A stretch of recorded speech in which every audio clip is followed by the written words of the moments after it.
Bonjour à tous et à toutes, nous voilà pour notre troisième séance en autonomie. Il nous restera une séance du coup de 1 heure à l'après. Sur cette séance d'1 heure après, nous ferons des exercices. Ici, sur cette troisième séance, quand elle sera terminée, nous aurons terminé le chapitre, la partie courte du chapitre sur la trigonométrie. Du coup, cette séance risque d'être plus courte que les deux autres. Il ne nous reste pas beaucoup, vous verrez en cours. Et plutôt que de faire du forcing pour faire des exercices après, je préfère vous laisser un peu plus de temps en autonomie sur un créneau que vous puissiez reprendre la séance 1 et la séance 2 si vous avez besoin. Et surtout, n'hésitez pas à poser des questions. Derrière le tableau, vous verrez qu'il y a des rappels. Il n'y a pas tous les rappels. Par exemple, il n'y a pas les formules sur les angles associés. Elles sont néanmoins à connaître par cœur. Qu'est-ce que je peux vous dire d'autre? Il n'y a pas non plus tout ce qui va être les démonstrations qu'on a vues sur les angles à 45 et à 60 degrés. Donc ici, c'est un rappel un peu rapide, mais pour vous permettre quand même de revoir quelques notions de ce qu'on aurait pu aborder dans la séance 1 et la séance 2. Je vous rappelle également que la semaine prochaine, vous aurez un contrôle de cours. Alors, comment ça va se dérouler? Vous aurez 15 à 20 minutes, en fonction de la longueur du contrôle, je ne sais pas encore. Et il va porter sur, d'une part, les valeurs remarquables, donc le tableau qui est ici et qu'on va refaire ensemble, et d'autre part sur toutes les autres formules du cours, surtout sur les formules des angles associés. Donc voilà, préparez bien cela. Alors, en ce qui concerne notre rappel, on a vu comment passer d'un angle en radian à un angle en degrés. Donc, pour passer de pi rad à des 180 degrés, je multiplie par 180 et je divise par pi. C'est également possible pour toutes les autres valeurs. Si j'ai pi sur 2, je multiplie par 180 et je divise par pi, et je vais obtenir 180 divisé par 2, qui me fait 90 degrés. Inversement, si j'ai des degrés, pour passer au radian, je multiplie par pi et je divise par 180. Ça, c'était notre premier rappel. Notre deuxième rappel, le cosinus x ou le sinus x sont forcément compris entre moins 1 et 1. Si vous trouvez un cosinus qui est égal à 15, vous avez faux. Du coup, ça peut vous servir en contrôle de justification. Pour me dire, voilà, non, effectivement, mon résultat est faux. Pourquoi? Parce que je sais ça, mais j'en sais pas plus. Ensuite, pourquoi? On a dit ici qu'on avait un rayon 1, du coup ici j'ai un rayon moins 1. Au maximum, mon cosinus il est ici à 1 et au minimum à moins 1. Et pareil pour le sinus. On a également vu que si on prenait le cosinus ou le sinus d'un point, d'un angle, et qu'on fait un tour, on revient sur le même. Donc si je prends ici un point M, je fais un tour, je reviens sur le point M. Je fais 2 tours, je reviens sur le point M. Les coordonnées du point M sont cosinus x et sinus x. Du coup, si je reviens sur le même point, je reviens sur le même cosinus et le même sinus. C'est ce qui vous est indiqué ici.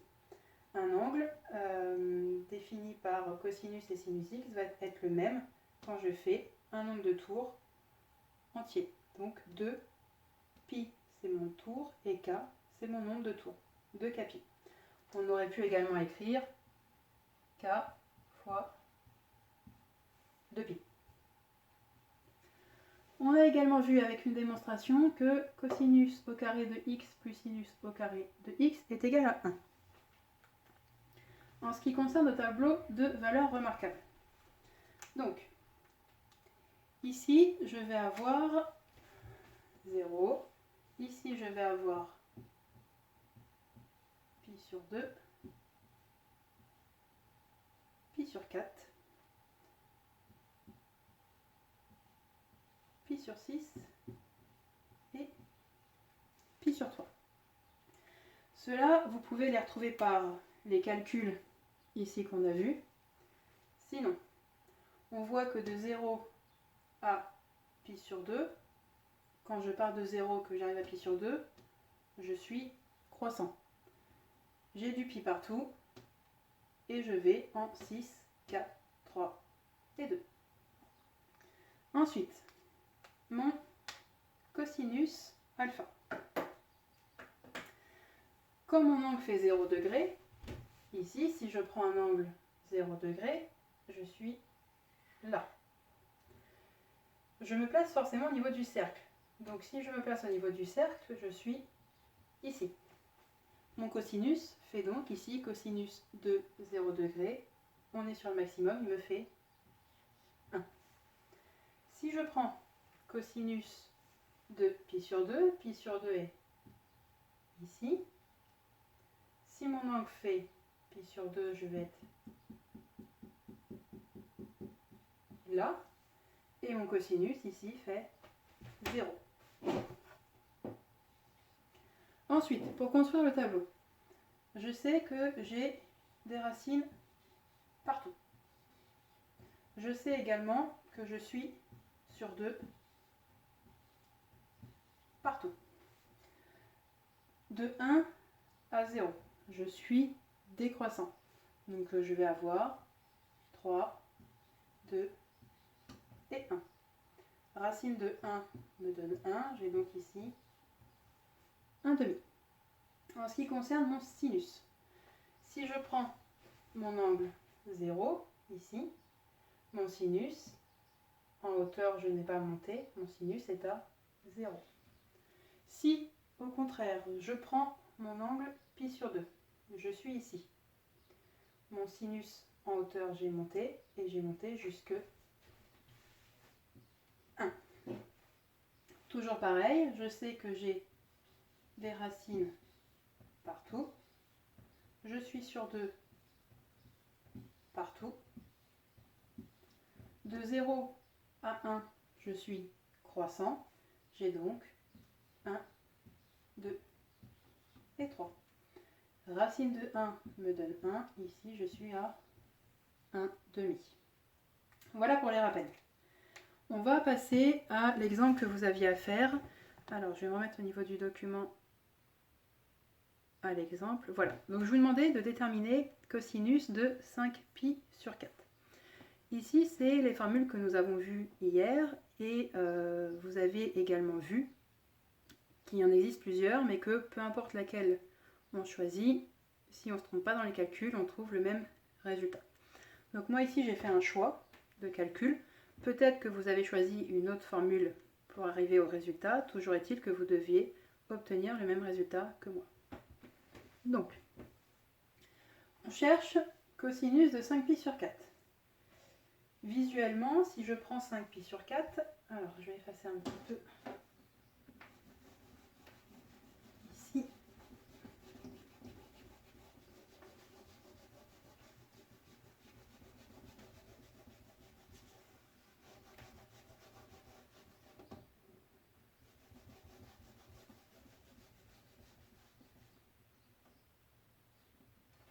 Alors, si je prends mon cercle, là j'ai 0, en bas j'ai 2pi.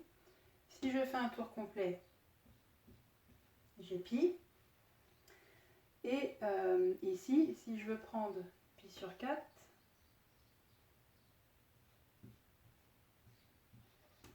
pi sur 4, c'est la moitié de pi sur 2. Ici, mon pi, si je le transforme avec un dénominateur, ici c'est 1, ça me donne 4pi sur 4. Donc, il va me falloir, encore, on a vu que pi sur 4, c'était la moitié d'un quart de cercle. Donc, si je prends ici la moitié,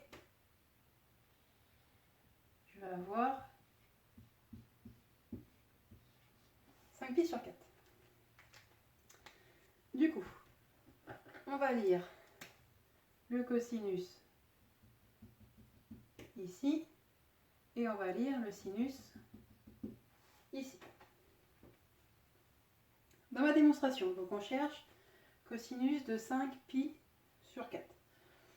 On voit qu'on n'est pas franchement à la moitié, donc le 1 demi non. Après on ne sait pas trop. Moi j'ai pris le parti d'écrire cosinus 5pi sur 4 comme étant quelque chose en pi plus x. Donc 5pi sur 4 est égal à pi plus x. Je fais passer mon pi ici, j'ai donc moins pi et moins pi de chaque côté. Pour enlever mon pi ici, je fais un moins, donc je rajoute un moins. Devant mon 5 pi sur 4, j'ai pas de signe, ça veut dire que j'avais de base un plus. Lui ne change pas.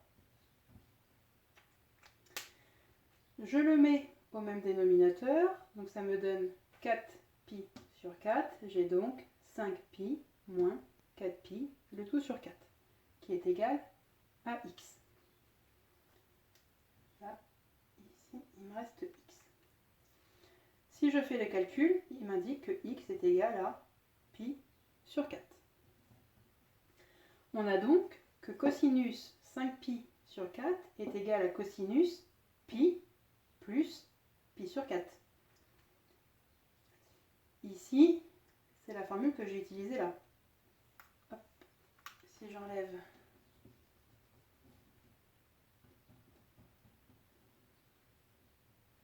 ce que j'ai rajouté, nous on cherchait pour que le cosinus de 5 pi sur 4 soit égal à pi plus x, à quelque chose en pi plus x. Et on a trouvé que x donnait pi sur 4. On a donc bien cosinus de 5 pi sur 4 qui est égal à pi plus pi sur 4. On a également vu dans les formules que, je vous le note ici, rappel, cosinus de pi plus x est égal à moins cosinus de x. J'ai donc ici que le cosinus de pi plus pi sur 4, ça c'est mon x, est égal à moins cosinus de x. Cosinus de pi sur 4. On l'a ici, il est égal à racine de 2 sur 2. Je vais donc avoir moins racine de 2 sur 2. Si je prends ma valeur ici, pi sur 4 me donne racine de 2 sur 2. On voit approximativement que cette distance-là, c'est la même que là. C'est un schéma qui n'est pas très bien fait, donc moyennant les erreurs de schéma, donc on est bien ici à moins racine de 2 sur 2. En ce qui concerne le sinus, c'était pas demandé mais on va le faire quand même. Ici, je suis là et on sait que le sinus de pi sur 4 c'est aussi racine de 2 sur 2.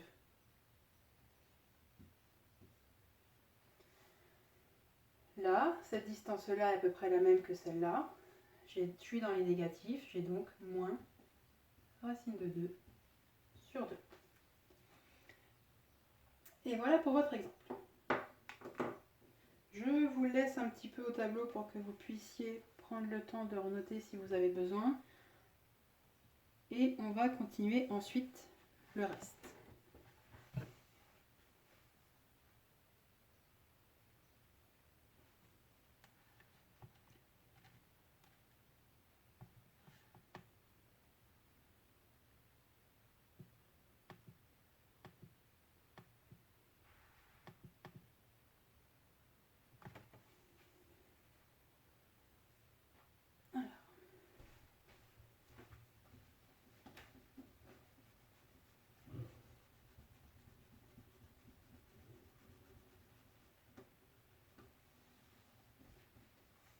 En ce qui concerne le reste, on va donc passer sur notre dernière partie du cours qui est les équations trigonométriques et les formules. Alors, en ce qui concerne les équations trigonométriques, on les résout au moyen du cercle trigonométrique. Donc, je suis en train de lire votre document. Vous verrez, il n'y a pas trop de trous dans cette partie-là. Donc, on les résout au moyen du cercle trigonométrique, sans oublier les deux capis, ou grâce aux équations trigonométriques suivantes. Ça veut dire quoi de ne pas oublier les deux capis? Si je vous demande, donnez-moi les angles alpha qui me permettent d'avoir cosinus alpha qui est égal à racine de 2 sur 2. J'ai effectivement l'angle pi sur 4, mais j'ai aussi, quand je fais un tour complet, quand je fais 2 tours complets, 3 tours complets, et ainsi de suite, ça veut dire que ma solution, ça va être pi sur 4 plus 2k pi. Si mon k est égal à 0, je vais vous l'écrire. Parce que là, je vais vous perdre si je vous le fais comme ça.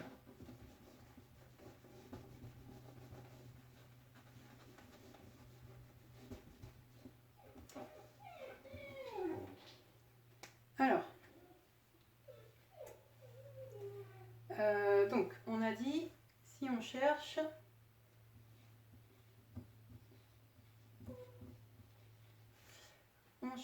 alpha donc en radians, tel que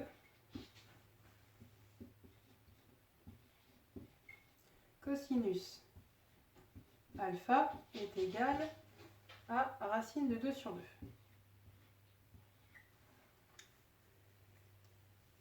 Là, on voit que, du coup, j'ai alpha qui est égal à pi sur 4. C'est mon point qui est là. Maintenant, si je rajoute un tour, ou si j'enlève un tour, ou si je rajoute 2 tours, enfin ainsi de suite, je suis également toujours ici à pi sur 4. Donc mon alpha, ça va être pi sur 4 plus 2k pi. C'est ce qui est marqué dans votre cours, sans oublier les 2k pi. Maintenant, mon pi sur 4, il va être compris dedans, puisque si k est égal à 0, donc si je ne fais aucun tour, si je reste à mon démarrage, j'ai bien 2 fois 0 fois pi qui me donne 0, et donc j'ai pi sur 4 plus 0 qui me donne pi sur 4. Tout ça pour vous dire que quand j'écris alpha est égal à pi sur 4 plus 2k pi, je prends en compte tous les nombres possibles. Que ce soit le premier, ici, pi sur 4 tout seul, ou tous les autres d'après. Maintenant, si je vous demande de résoudre ça, donc là ici on est dans R, je veux tous les nombres. Si je vous demande dans un intervalle spécifique, on enlève le 2k pi et vous le transformez pour être dans le bon intervalle. Ça, c'est ce qu'on avait vu, par exemple. Je vais remonter au niveau du document pour vous donner pile poil la bonne partie. C'est ce qu'on avait vu dans la partie B au niveau du radian. Quand je vous demandais de transformer des angles dans un intervalle moins 2pi 0 et 2pi 4pi. Là, ce sera pareil. Si je vous demande dans R, on met bien le 2k pi. Si je vous demande dans un intervalle spécifique, vous me transformez ça pour être dans un intervalle spécifique. On le verra en exercice de toute façon. Pas aujourd'hui, mais juste, pas aujourd'hui ici, mais pas dans cette séance-là, dans la séance juste après. Donc ça, c'est la première chose sur notre équation trigonométrique. Ensuite, il y a encore des formules à apprendre, pas de chance. Il vous en reste plus beaucoup, vous arrivez sur la fin des formules à connaître. Cosinus x est égal à a nous donne toujours deux solutions. Il nous donne x qui est égal à a plus 2k pi, on ne l'oublie pas, et il nous donne x qui est égal à moins a plus 2k pi. J'ai encore dû couper la vidéo, j'en ai profité pour effacer le tableau et vous reparler du coup de ce fameux cosinus x qui est égal à ce cosinus a. Donc, je vous ai refait le cercle. On cherche par exemple cosinus x qui est égal à cosinus de pi sur 4. Ce qu'il faut savoir dans votre formule de cours, c'est que le x, on le cherche. Le a, on le connaît. Donc là, dans votre cours, effectivement, vous n'avez pas de chiffre parce que c'est pour tout a. Toujours est-il que a est un chiffre qu'on connaît. On ne va pas vous mettre cosinus d'une inconnue égale à une inconnue. Ou alors ça fera vraiment partie d'un exercice dans lequel vous pourrez remplacer à la fin. Donc ici, on cherche x pour que le cosinus de x nous donne le cosinus de pi sur 4. J'ai placé mon pi sur 4 et on voit ici qu'on arrive sur le cosinus qui est là. Toujours est-il qu'on voit que le cosinus qui est là est donné par un autre point, qui est le point ici, et qui est moins pi sur 4. Donc si je fais une analogie, là j'ai A, et là j'ai moins A. Et donc c'est ce qu'on vous dit. Cosinus de x égale cosinus de A. Ça signifie que x est égal à A ou x est égal à moins A. Pour le sinus, si on cherche sinus, je vais mettre ici, de x est égal à sinus de pi sur 4. Cette fois-ci, mon sinus il va être donné ici. Et de même, on voit qu'il y a un autre point qui va le donner, c'est celui-là. Et c'est ce qui est indiqué dans votre cours. Donc on va avoir ici x qui est égal à pi sur 4 ou x qui est égal à pi moins pi sur 4. Et donc si on fait une analogie, ici on a x qui est égal à A ou x qui est égal à pi moins A. Toujours pareil en 2 capi. Je ne les ai pas notés, mais c'est 2 capi. Donc ici c'est A plus 2 capi. Ici c'est moins A plus 2 capi. Et idem ici, plus 2 capi et plus 2 capi. Parce que je cherche tous les x. Donc ça, c'est à connaître par cœur. Je me décale un petit peu pour pas trop vous embêter sur le tableau. Elles sont à connaître. Elles se retrouvent facilement, mais du coup, elles sont à connaître.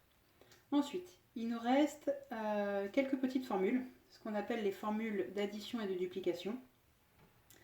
Alors, pour les formules d'addition, vous avez vu, je vous ai mis un petit moyen mémotechnique, un petit peu vulgaire, mais qui permet quand même de bien comprendre. Donc, je vais effacer ici pour avoir la place de vous les renoter.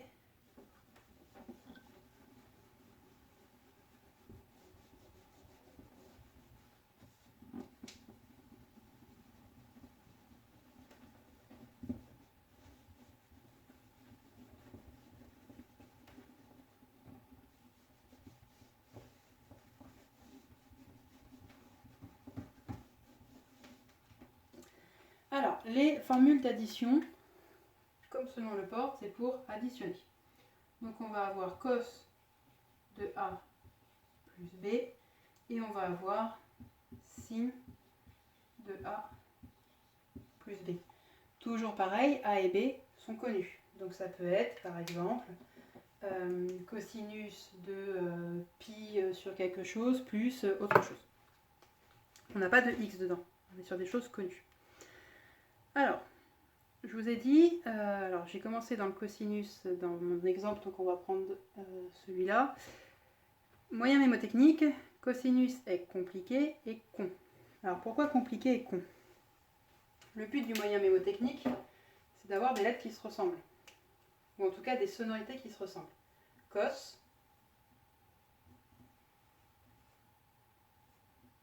compliqué et con. Donc j'ai mon CO, CO et CO. S'il est compliqué, c'est parce qu'il change de signe. Donc au lieu d'avoir un plus, ici, j'aurai un moins.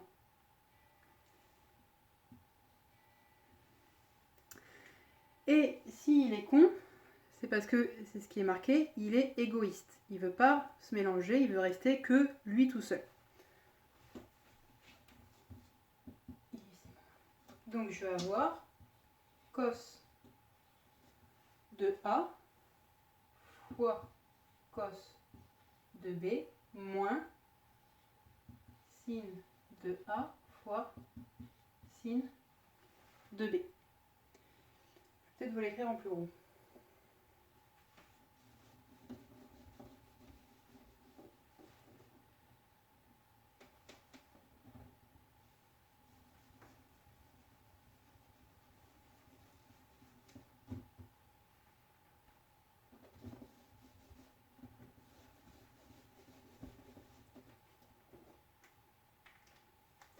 Donc, mon cosinus de A plus B me donne cosinus A fois cosinus B moins sinus A fois sinus B.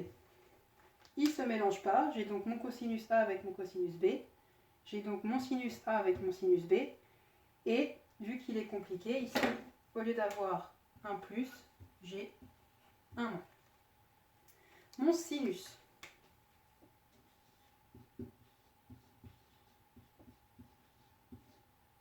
de A plus B. Sinus, je vous ai mis le moyen mnémotechnique, c'est sin.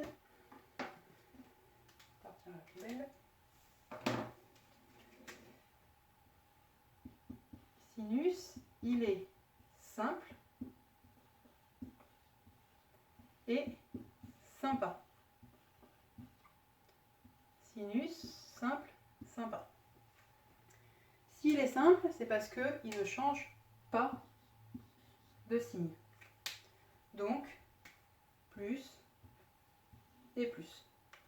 S'il est sympa, c'est parce que lui, il veut bien aller avec le cosinus.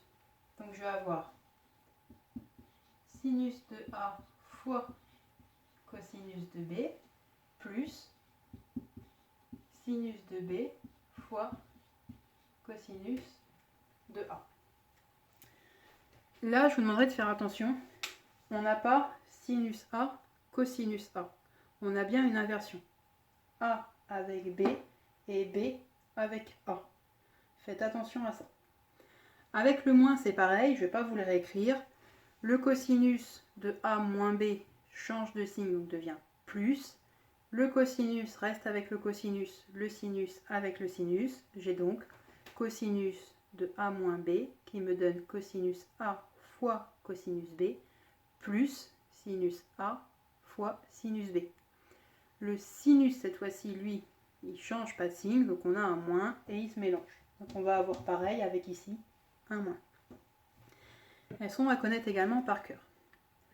Maintenant, la dernière formule, enfin les deux dernières formules, c'est les formules de duplication. Alors, je vous ai mis un signe, je ne sais pas si vous le connaissez ou pas, qui est ce... place non plus.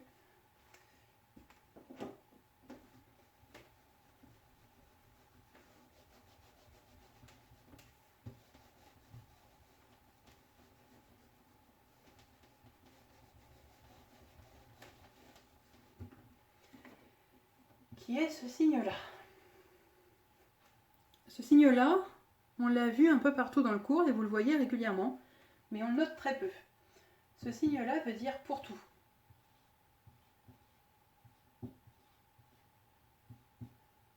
Ou quel que soit.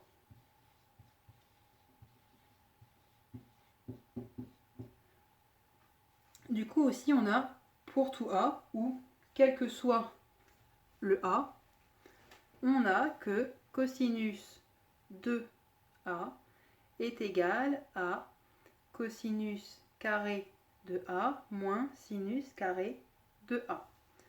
On a également du coup que ça nous donne à la fin 1 moins sinus de A au carré. On a pareil avec le sinus de A qui va nous donner 2 sinus A cosinus A. Ces formules-là, on peut les retrouver et on fera du coup la démonstration en exercice. La séance s'arrête ici.